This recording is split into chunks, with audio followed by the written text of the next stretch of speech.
Who is the outsider? This question sees and churns in the minds of Batman and Robin as they find themselves threatened by an inescapable doom. They have 1 hour left to live, 60 minutes to find the outsider, 3,600 seconds to overcome the mysterious foe who has put a limit on their lives. Inside the story of the outsider.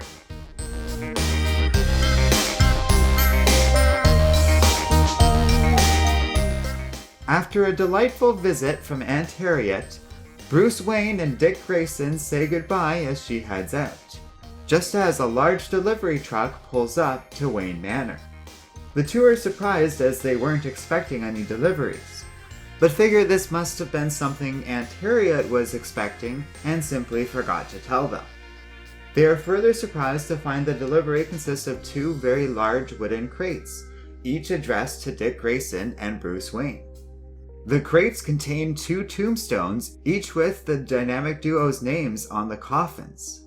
Obviously, Aunt Harriet didn't order these, which further perplexes Bruce Wayne. Dick Grayson opens the coffin only to find a wax figure of Robin.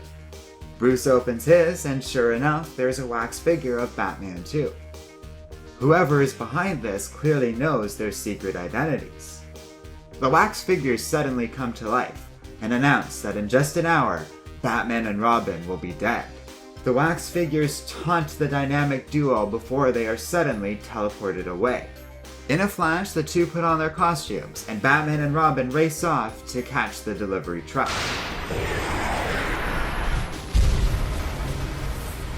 The delivery men taunt Batman and Robin before they suddenly change into the outfits of the Grasshopper Gang.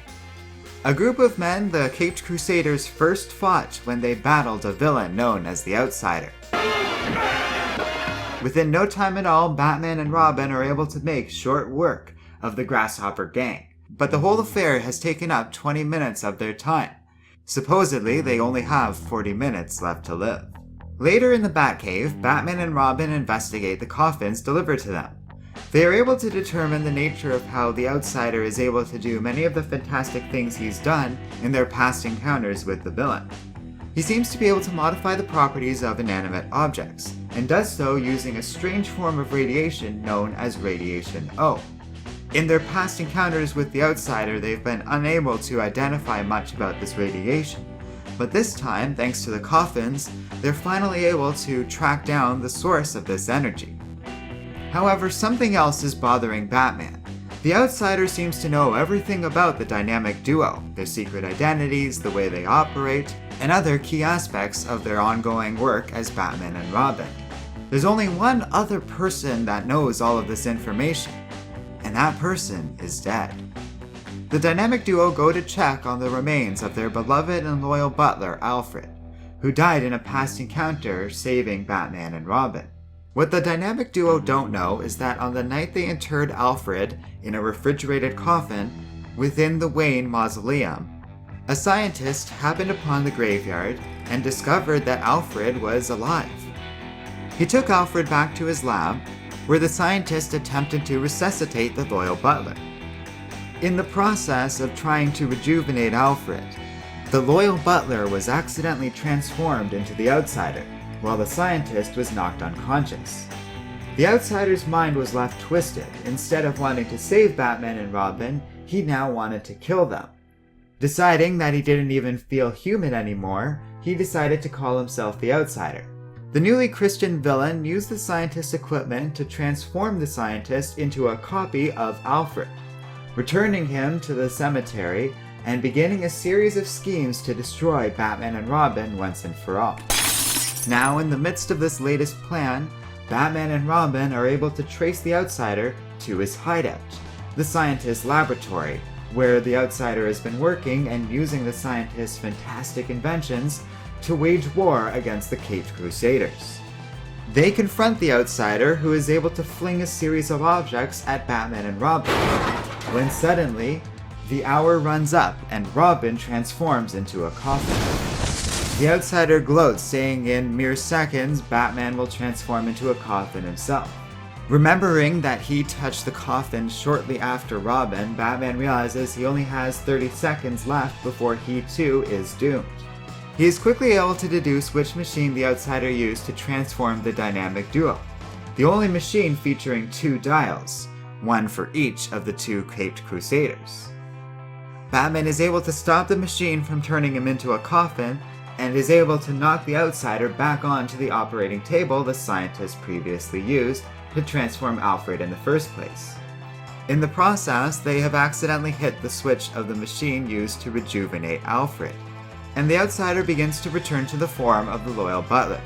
Realizing what must have happened, Batman is able to complete the transformation, and Alfred is returned to normal. With the Outsider menace taken care of, Batman turns his attention to Robin, worried he's lost his loyal sidekick forever. However, the Boy Wonder returned to normal the moment Alfred did, much to Batman's relief.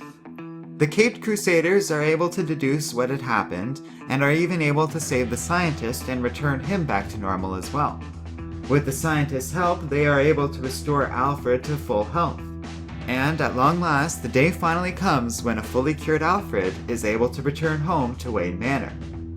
Aunt Harriet is surprised but relieved to see that Alfred has returned, and delightfully informs everyone she'll prepare a dinner to celebrate. Hello and welcome to Comic Island. My name is Arden, and this is my recap and review of Detective Comics number 356. So, next up is a fun story featuring the Outsider, and once again, a comic book written by Gardner Fox. This issue, however, was penciled by Sheldon Moldoff instead of Carmine Infantino, and that difference does show to a degree. But we're still getting another classic Silver Age Batman and Robin superhero-style adventure, and I quite enjoyed it. I have to be perfectly honest with you guys, I had no clue that there was actually a history between Alfred and the Outsider identity. I thought that was just something that Geoff Johns came up with for Forever Evil back in the New 52 days. But no, he was referencing these comics, and honestly, now that I know this, I like that story and that whole aspect of Forever Evil a little bit more, because this is fun, and it was fun to get into this story and to learn about this death of Alfred that happened during the Silver Age, which I was only vaguely familiar about, having seen an image of that panel that we see in this comic, actually, of Bruce and Dick Grayson mourning the passing of Alfred, but I did not know about him becoming the Outsider and all of this stuff. It's a lot of fun and really gets into all the stuff I've been talking about over the last 2 issues in this mini-series. We have the fun, polished, childlike adventure-style series of the Silver Age comics here, and I quite enjoy them. They have a great focus on these characters just sort of having adventures, but there is a sense of character to them. And this issue really feels like it's even farther along than the adventures with Clag or the Joker.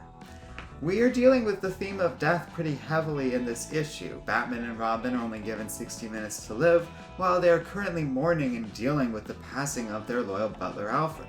Now, of course, this issue ends with Alfred returning back to life and things kind of going back to normal, but this is a real sense of continuity that thus far we haven't seen in our little miniseries. Now, it's been going on for a while. Alfred's passing actually happened in issue number 328, and there had been a couple of adventures with the Outsider since then. It is unclear to me how long or to what degree they had been planning this since the death of Alfred, but it strikes me as possible that they had planned this whole thing out from the beginning. It's only been a couple of years, we're now in 1966, and I gotta tell you, it's kind of fun seeing an ad for the Batman movie in this comic. But even then, while I feel this comic could have easily fit in with that series or movie and the Adam West style of storytelling from the television show, this issue feels like we're taking our first step away from that style of Batman-Robin adventures into something a little darker and more sophisticated. We're not quite there yet, and we're still very much in a sort of childlike mindset, but this is getting more into what I was saying at the end of my review for Detective Comics number 332, The Joker's Last Laugh. Entertainment intended for children doesn't have to be entirely childish and can deal with more mature and adult themes so long as we pull back on the gore and some of the more mature content. And that's kind of what this issue does. very much we're talking about death and there's coffins and Batman and Robin almost die in this story. But it's not going so far as to be inappropriate for children in any meaningful way. Kids kind of should prepare for the idea of death because sooner or later it's going to happen to them, be it through a pet or, tragically, as does happen, through a relative. So getting them to at least emotionally understand on some level what's going on is actually a good thing. And Gardner Fox does a great job overall at just telling a really fun and different story. I have to be honest, when the comic outright asks us, the reader, if we could determine which machine was the one the Outsider used to turn Batman and Robin into coffins, I thought they had dropped some sort of clue throughout the story that would have revealed which one the Outsider had used. But no, we were supposed to pick that out based on the fact that that particular machine had 2 dials on it and there were 2 targets. That's some real golden/silver age comic logic there, and the kind of thing I'm not going to miss when we get into the more sophisticated comics going forward. But I have to say, overall, this was so fun. I would definitely recommend Batman number 356. And with that, we pretty much have to say goodbye to Silver Age Batman. We have one more comic that kind of exists right on the bubble between the Silver and Bronze Age, but we're not actually going to be talking about the Batman story from that particular issue, since the cover focuses on a different character, and as such, we'll be focusing on that character.